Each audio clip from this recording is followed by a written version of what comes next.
So what is the impact of ICD-10? The impact is actually quite big. It's the biggest thing that's happened in the healthcare in 30 years. So the AAPC did this nice little diagram where they took the typical physician office and all the different roles in the office, and then they made a list of, for each and every role, how they might be impacted by ICD-10. So when people think, well, it's just a billing issue, well, it's not just a billing issue. We use ICD-10 on more than just our claims. So it is important to understand the impact so that we can properly prepare for the resources that we need to be making available and the changes that need to happen. So what will it take? It is going to take resources. It's going to take more than just a group of mystical creatures coming and waving their wand. You'll need to have some plans in place, some people. You need to give time, training, and tools. It's going to take some empowerment, providing authority to succeed, some oversight, so knowing what needs to be done, who needs to be doing it, what's going to be happening next. It's going to take some coordination, so synchronizing efforts throughout the office so that there's not duplicity in what's being done. This is probably one of the biggest ones, is contingencies, the big what if. Because we haven't been through a change like this in 30 years.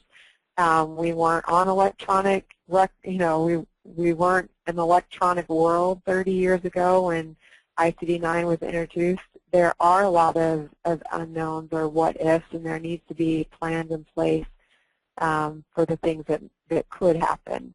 And then the last thing, of course, is going to take some vision. We need to have a roadmap. So I'm going to talk for a minute just about the expenses of ICD-10. Unlike all the other government initiatives like the EHR incentive program or e-prescribing and things like that, this is an unfunded mandate. So you simply, with those other programs, there's some carrot and stick and some funding and incentive money. With this one, it's simply you've got a code on ICD-10 or else your claims are going to get rejected and you're not going to get paid. So the cost of this is important to consider. This is the projections from the landmark study that was done back in 2008 when ICD-10 was mandated. And you can see for a small practice, which is usually where our physicians fall, about 3 physicians, 1 to 3 physicians, 2 administrative staff, they actually projected it to cost about $83,000. Some of the key expenses that made up that cost, you can see a big chunk was for increased documentation, followed by cash flow disruption. About almost $20,000 was allocated to cash flow disruption. We'll talk about that in a minute. And then it hit on training and education, business processes, supervision changes, and IT changes. So the financial impact, who is it going to affect and why? If you look at each of those key roles in the office, managers who may be responsible for revising the super bill, so there may be some cost to that, and there may be some consideration about whether that's even feasible anymore. For physicians and clinicians, there's some training time involved that it's going to impact more than just the bills. It's going to impact lab orders, outside procedures, referrals, authorizations may take longer. So all those things need to be considered, as well as the time that it takes to code. For coders, there's a learning curve. They're expecting a slowdown of about 20% in coding productivity. So, of course, that slowdown can affect the revenue coming in.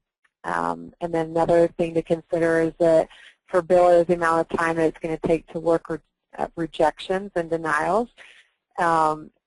Once October 1st hits, how easy is it going to be to, when you get a denial, to even get a hold of your insurance companies to work through those? Because the insurance companies are going to be on their own learning curve as well. So, and then again, the cost to learn now, right now of getting IC training. For payers, we're looking at, we need to go through some testing with payers. We'll talk about that in a future webinar in ICD-10 with some details around that. But again, some of the things that may be expected, some things you should consider in your contingencies is delays, how long it's going to take for them to respond and to get claims through. They're estimating about 30% reduction in paid claims just right off the bat. And then again, what impact is that going to have on our collections from patients as well? So the good news, well, sorry, the bad news is another study that was done by the AMA, a more recent study, was released February 2014, and they actually projected that the cost would be higher than previously reported. Again, everybody compares it to that 2008 study. The good news is in November 2014, another report came out saying that the cost will probably be a lot lower than previously reported. This study kind of broke down some of the different, they actually estimated it more around $2,000 to $6,000.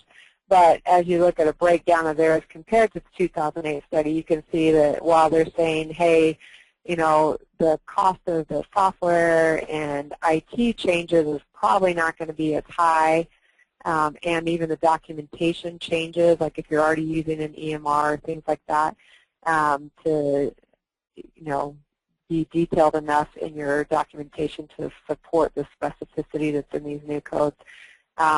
If they are kind of accounting for that because of some of the other programs like the EHR incentive program and things like that, that physicians may have already upgraded, may have already updated IT, and had things in place, so that would reduce some of that cost. And there are a lot more resources available today than there were back in 2008. New training options online. We're even ahead of where we were, again, a year ago. So so they actually kind of deleted out a lot of those costs. I will say, though, that one thing that they did not account for in their numbers were the cash flow disruptions. And I think the other study in February 2014, that's one of the things that they said, you know, they might have underestimated that cash flow disruption.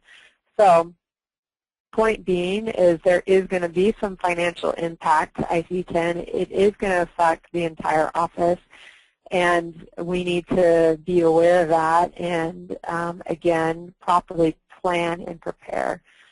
So what do you do next?